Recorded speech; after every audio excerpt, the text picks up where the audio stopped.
Hey everyone, and welcome to The Explainer. Today, we're diving into something literally every single one of us does, but, very few of us actually understand on a deeper level. We're talking about sleep. But wait, we aren't just talking about physical rest or logging your 8 hours. We are exploring the concept of sleep as a deep, profound emotional sanctuary. We're going to look at how our time asleep acts as this kind of emotional alchemy, specifically through the fascinating lens of 12th house sleep. Let's get right into it. Okay, let's dive into this with a question that I really want you to just sit with for a second. Are you sleeping to restore yourself, or are you sleeping to avoid facing reality? It's a pretty provocative question, isn't it? Because we usually just think of sleep as an absolute good, a totally healthy necessity. But the intention behind why we close our eyes, that actually matters tremendously. And the stakes for our emotional well-being here are incredibly high. Keep this question in the back of your mind as we go through this explainer. All right, Section 1, the emotional reset button. Now, what's really interesting about this is how we can break down these two astrological components into highly practical psychological frameworks. We aren't talking about mysticism here. We are talking about the literal architecture of human emotion. The moon represents our core emotional needs, our memories, deep-seated instincts, and our inner security. And then we have the 12th house, which naturally governs rest, solitude, hidden emotions, and the subconscious mind. When you combine these two energies, like when your emotional needs are processed through the realm of the subconscious, sleep becomes so much more than just physical recovery. It becomes a total emotional reset button.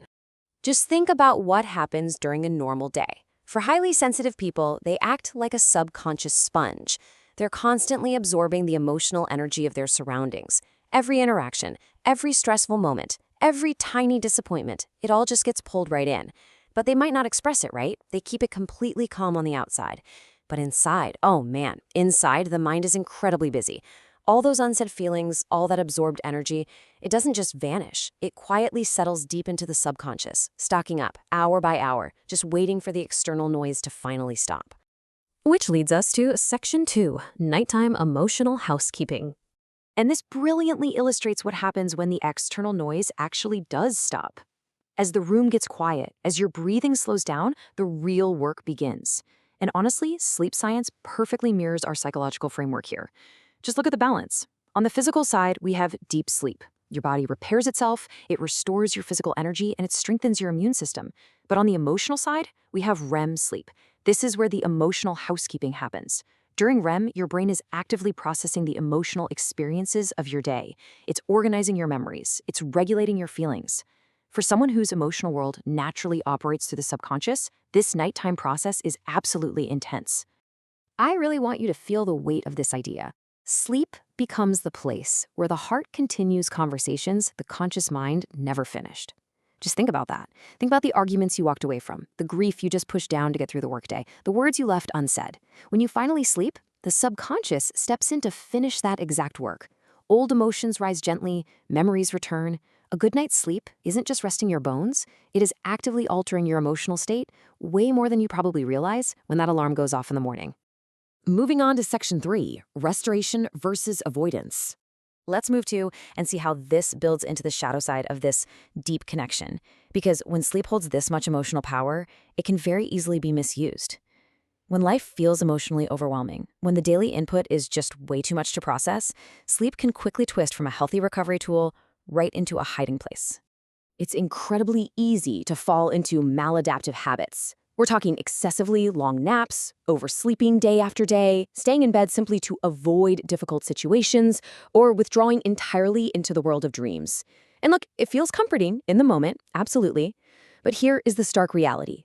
While your body is resting, your emotional problems are sitting right there, just waiting for you to wake up. This kind of sleep offers only a temporary relief. It replaces lasting healing with a simple pause button. Sleep itself isn't the problem here. It's the intention behind the sleep that really matters. Let's jump to Section 4, the language of dreams. So you might be wondering, how do we actually know what our subconscious is trying to process? Well, we have to explore the deepest tools our mind uses to communicate when our physical body is at rest.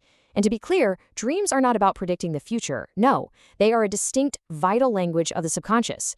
People with this deep emotional connection to sleep often experience incredibly vivid symbolic imagery, recurring themes, and these emotionally rich stories.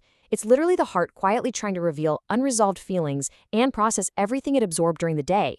It's a language, and you can absolutely learn to read it. So, the crucial point is this: you have to listen to what the subconscious is saying. Keeping a dream journal is honestly one of the most effective ways to do this. By writing down what you see and feel in your sleep, you can start to identify patterns. You can spot recurring fears, uncover hidden desires, and pinpoint exactly where your emotional healing is still desperately needed. When the subconscious is heard rather than ignored, it becomes your absolute greatest ally. And I want to be super clear about something. This intense emotional life is not a weakness, not at all. It grants extraordinary emotional depth, compassion, and imagination. It gives you this deep intuition, the ability to sense invisible emotional currents in your relationships and understand moods before words are even spoken. It's a profound spiritual sensitivity. But because of that sensitivity, you absolutely must have strict emotional boundaries. Otherwise, you're going to end up completely exhausted. Which brings us to our final section, Section 5, Preparing for Reality. How do we protect this emotional sanctuary, especially in the crazy world we live in today? I mean, modern life is a relentless attack on the subconscious. We are constantly hit with endless notifications, constant screen time, aggressive and emotional news cycles, pure digital overstimulation, the whole shebang. Your physical body might become exhausted, sure, but because of all this input, your emotional mind remains completely hyperactive. It leaves absolutely no room for natural recovery to take place. You have to actively create space for silence to give your subconscious room to breathe. Switch to soft lighting. Use calming music, or honestly, better yet, embrace total silence. Engage in some gentle reading or journaling. And finally, just sit quietly. Literally, just sit. Your nervous system desperately needs a clear signal that the day has truly ended. You have to prepare both the body and the mind for genuine rest. Let's summarize the core lesson of this entire explainer by looking at these two approaches. On the one hand, we have true restoration. This is rest combined with active awareness.